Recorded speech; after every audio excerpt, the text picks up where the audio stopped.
insya Allah dalam keadaan sehat lahir dan batin. Ibu-ibu ini sehat semua ya. Kalau ada yang batuk, pilek, jangan ikut berkerumun dulu karena ini COVID ini baru meningkat. Bukan apa untuk menyelamatkan diri dan mencegah penularan. Ibu-ibu ini masih muda semua? Masih. Yang masih berumur 17 tahun ada? 30 tahun ada? Hawanya saya dari sini kok kepengen muda lagi tapi tidak bisa. Tapi nek panjenengan kepengen tua bisa, tunggu nanti ya. Tapi kalau saya ingin mengingat masa muda yang masa penuh usaha, penuh ikhtiar, penuh perjuangan, ini saya ingatkan kepada panjenengan, jangan sia-siakan waktu muda. Bekalilah masa mudamu ini dengan seoptimal mungkin. Kembali kepada suatu persoalan bahwa anak bangsa ini itu mulai dari lahir kemudian sampai nanti mengenyam pendidikan yang tertinggi, bekerja, mengabdikan diri kepada keluarga, masyarakat maupun negara. Begitu anak ini lahir, anak ini memiliki 100 miliar sel otak. Ini yang perlu diketahui. Supaya sel-sel dalam otak yang jumlahnya banyak sekali ini tidak mati, tetapi bisa terus berkembang, ini harus dirangsang. Dirangsang dengan apa? Dengan kegiatan. Oleh karena itu pemerintah kemudian memulai pendidikan. Tidak hanya SD saja, tetapi sebelum SD dipersiapkan dengan sebaik-baiknya. Mulai anak ini lahir sampai dengan 6 tahun, ini adalah usia-usia yang sering kita katakan golden age, usia emas. Usia emas ini sangat menentukan apakah anak ini menjadi anak yang kuat, anak yang hebat.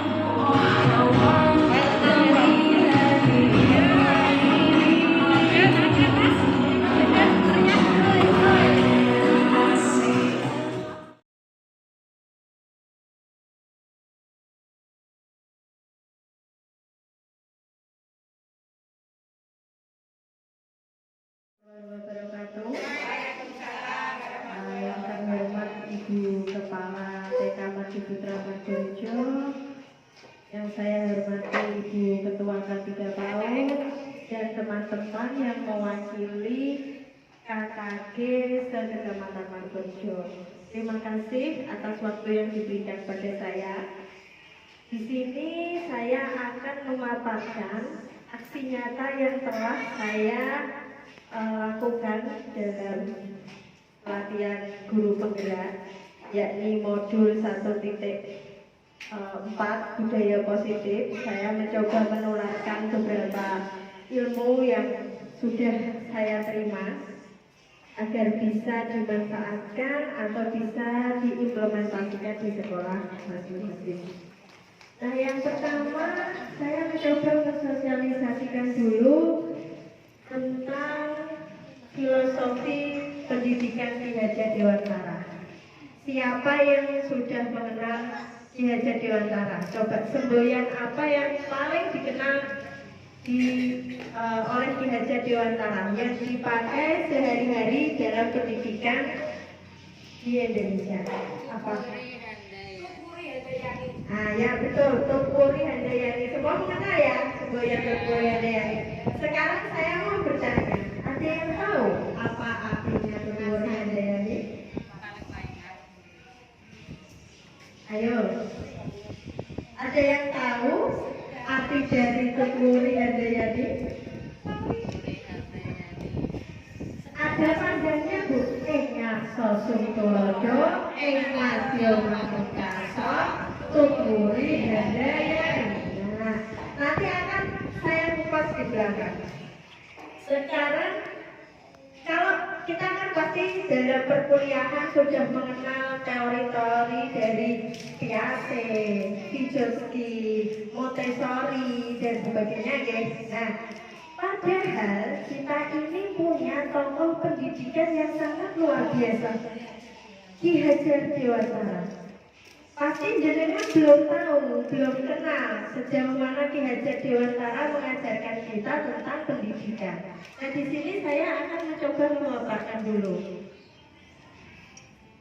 Nah, menurut Ki Hajar Dewantara, dasar pendidikan itu adalah menuntun segala kodrat yang ada pada anak-anak agar mereka dapat mencapai keselamatan dan kebahagiaan yang setinggi-tingginya, baik sebagai manusia maupun anggota masyarakat. Itu adalah dasar pendidikan oleh Ki Hajar Dewantara.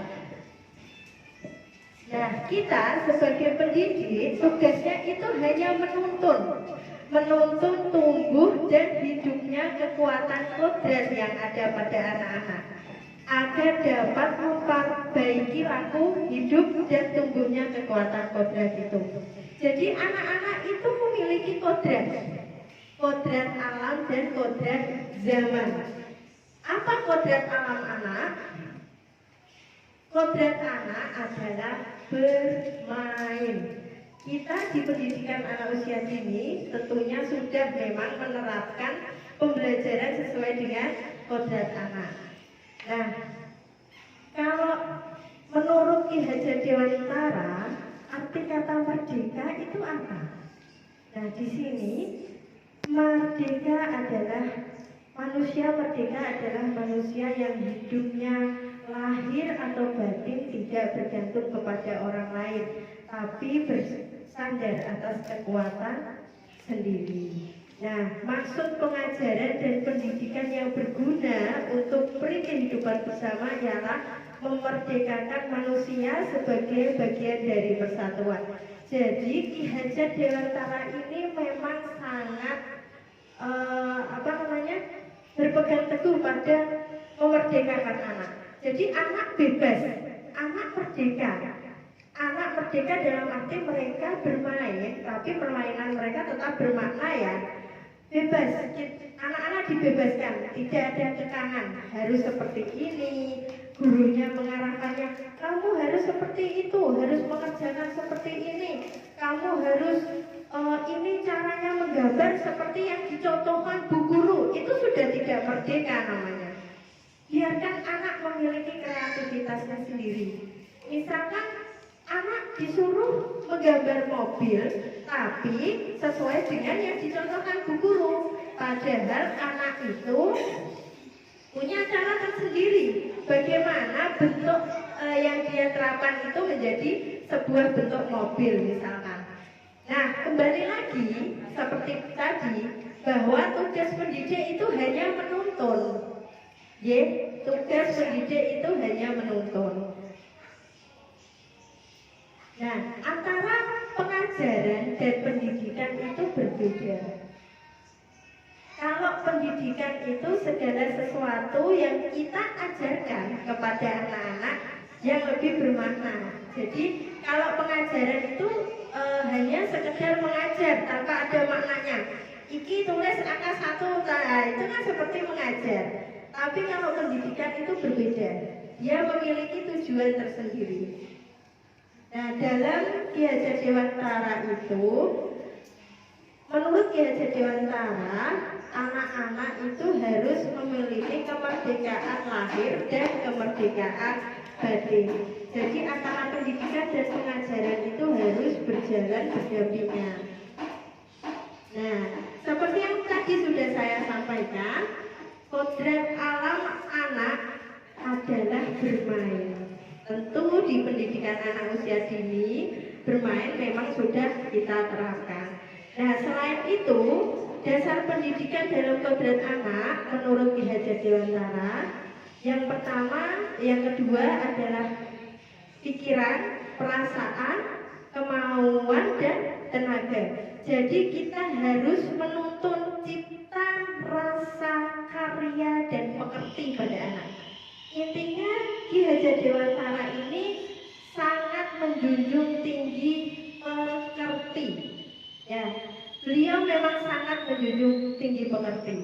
Dan bagaimana sebuah permainan itu dapat digunakan untuk memunculkan atau menggiring, menstimulasi pikiran, perasaan, kemauan, tenaga anak-anak.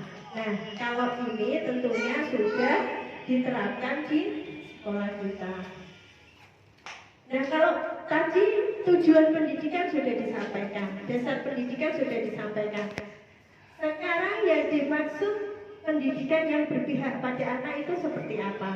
Nah, pendidikan yang berpihak pada anak ialah pendidikan yang bebas dari segala ikatan dan dengan suci hati mendekati sang anak bukan untuk meminta suatu hak, melainkan untuk berhamba pada sang anak.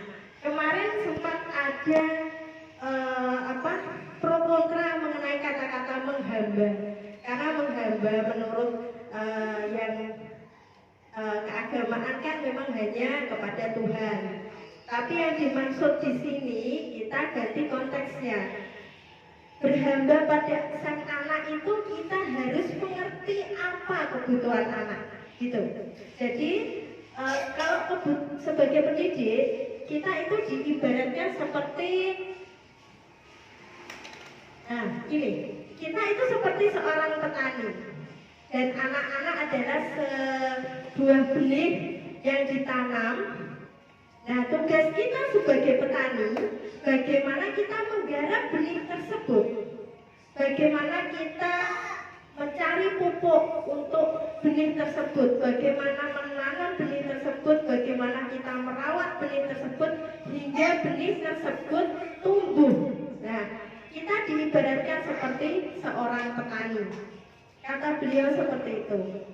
Dan ketika kita menanam bibit padi, jangan sampai kita berharap padi yang kita tanam tadi berbuah atau tumbuh menjadi jagung. Nah, itu adalah tugas kita, bagaimana kita memperlakukan bibit-bibit tersebut dengan baik. Jadi ketika anak itu memiliki bakat atau kemampuan seperti misalkan kemampuan dalam hal olahraga, tapi kemampuan bakat dan minat anak tersebut dalam akademis kurang, dia tidak sulit sekali untuk mengeja, misalkan mengenal angka, mengenal huruf, itu kita jangan memaksa anak, tidak boleh dipaksakan. Ketika jangan memaksakan ikan untuk memanjat pohon, karena itu bukan hak dia. Ikan dia memang hidupnya di air, katak memang dia hidupnya di darat dan di air, dia bisa melompat, monyet dia bisa memanjat, seperti itu. Jadi pendidik itu tidak boleh memaksakan.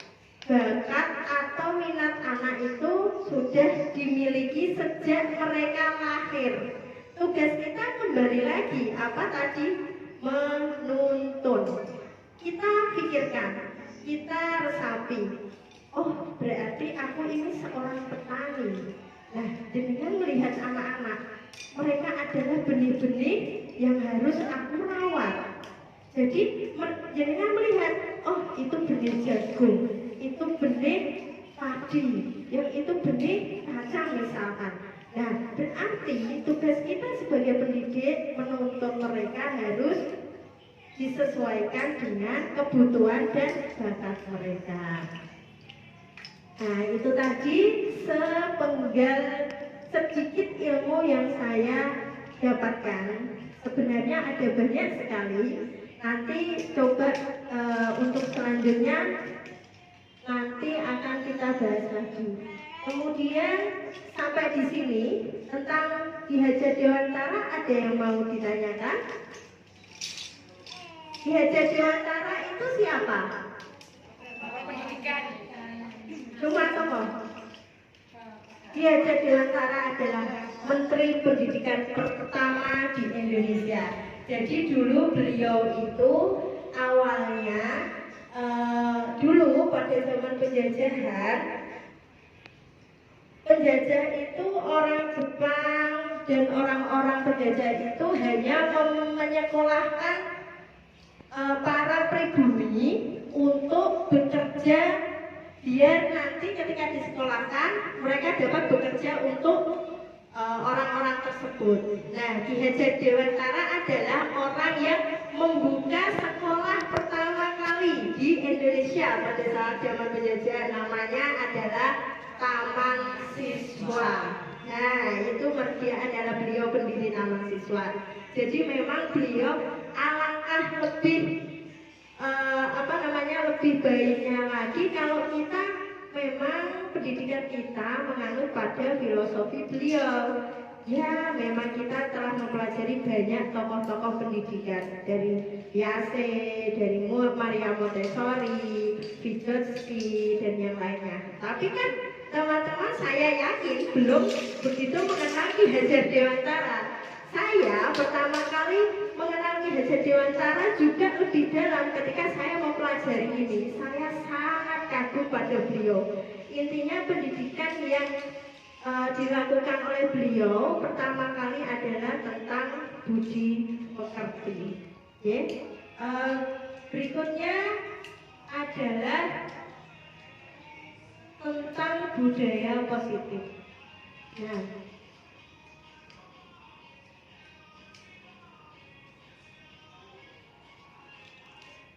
budaya positif yang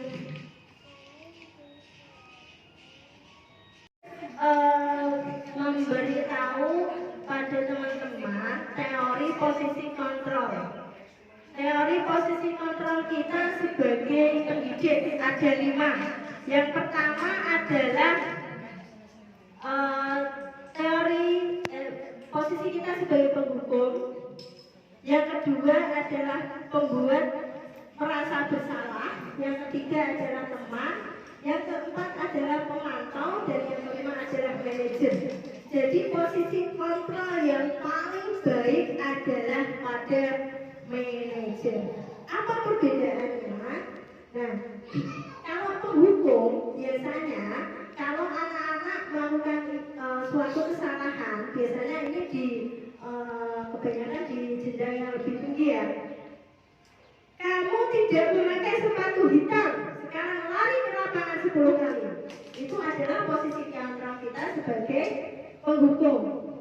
Nah, ada posisi kontrol kita sebagai pembuat merasa bersalah. Jadi ketika anak-anak melakukan kesalahan, seharusnya kamu itu tadi berbuat seperti ini loh, nah. Seharusnya ini tadi botolnya kamu taruh atas. Bu guru kecewa sekali gara-gara kamu mainannya jadi roboh semua. Itu adalah posisi kontrol kita sebagai pembuat rasa bersalah.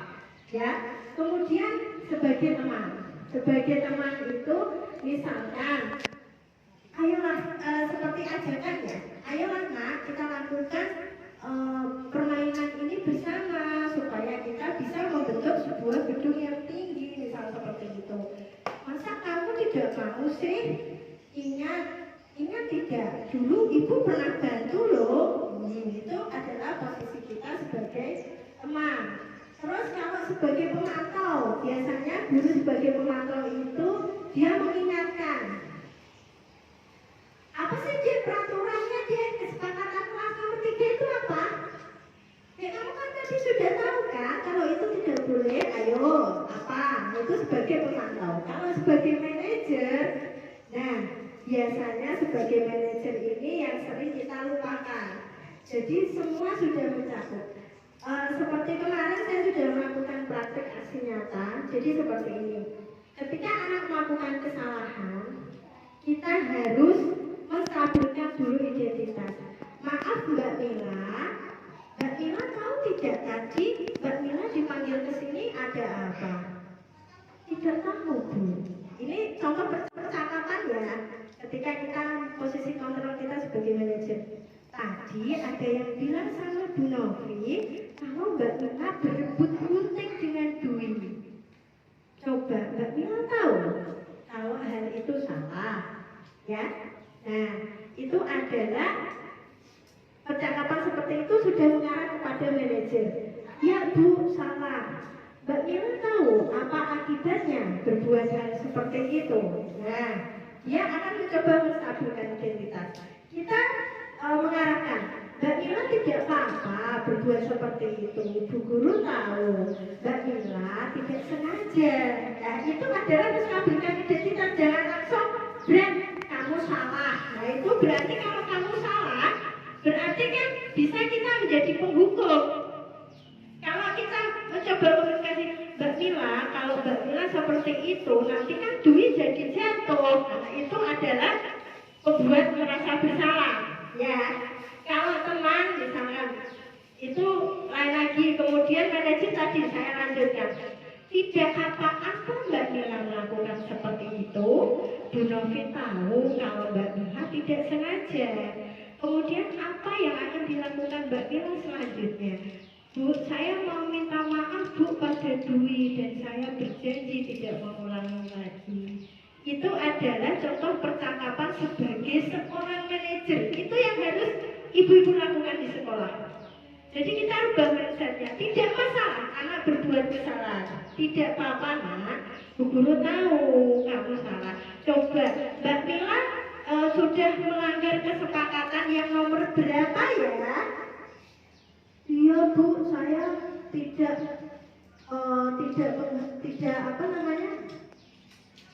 menghargai, tidak menghormati teman saya nakal misalkan seperti itu. Oh, itu kan berarti tidak sesuai dengan kesepakatan kelas kita. Nah, seperti itu mengingatkan. Jadi semua ada saling tergantung ya antara kesepakatan tadi dengan posisi kontrol yang harus kita berikan. Nah, itu tadi adalah sedikit ilmu yang sudah saya dapat. Mungkin nanti di lain waktu akan banyak sekali sebenarnya. Nanti coba akan saya tularkan, akan saya berikan beberapa ilmu tersebut. Semoga ibu-ibu di sekolahan dapat memanfaatkannya, dapat mengimplementasikan. Kita lihat apa sih perubahan yang akan terjadi. Alangkah lebih bagusnya kalau kita melakukan segala sesuatu tujuannya untuk anak, ya, karena anak adalah apa? Tadi ya, anak merupakan gimana? Ya, anak merupakan kertas putih. Jadi tugas kita adalah bagaimana si anak tersebut kita mencoretkan tinta warna hitam, kertas tersebut akan berubah hitam. Kita coretkan tinta yang warna merah, anak tersebut menjadi merah. Apalagi anak usia dini yang merupakan masa golden age. Jadi di mana fondasi anak-anak untuk kedepannya ada pada anak usia dini. Terima kasih. Buat teman-teman hari ini saya ucapkan semoga apa yang saya berikan dapat bermanfaat bagi teman-teman. Saya ucapkan terima kasih sekali lagi untuk Ibu Kepala Sekolah. Saya terima kasih dukungannya sudah memfasilitasi tempat, waktu dan segalanya agar saya bisa mensosialisasikan modul ini. Terima kasih. Wassalamualaikum warahmatullahi wabarakatuh. Assalamualaikum warahmatullahi wabarakatuh. Waalaikumsalam warahmatullahi wabarakatuh. Terima kasih pada Bu Novi atas pemaparannya yang begitu mendalam, membuat kita mengerti apa itu membuat kesepakatan dengan anak didik kita. Terus hukuman-hukuman apa yang tidak boleh kita berikan pada sekolahan. Mudah-mudahan dapat kita kembangkan lagi di sekolah kita masing-masing. Jadi sekali lagi jangan menggunakan kata hukuman, begitu Ibu Novi? Nah, kita harus menggunakan kata kesepakatan biar anak-anak lebih semangat dan anak-anak lebih tahu mana itu yang salah, mana itu yang betul. Demikian yang dapat saya berikan, mudah-mudahan dapat membawa kita pulang nanti dari sosialisasi ini, kita membawa hasil untuk besok ke sekolahan kita agar lebih maju lagi. Terima kasih. Untuk Mbak Novi sekali lagi dari Ibu Kepala Sekolah TK Mardi Putra atas pemaparannya hari ini. Wassalamualaikum warahmatullahi wabarakatuh.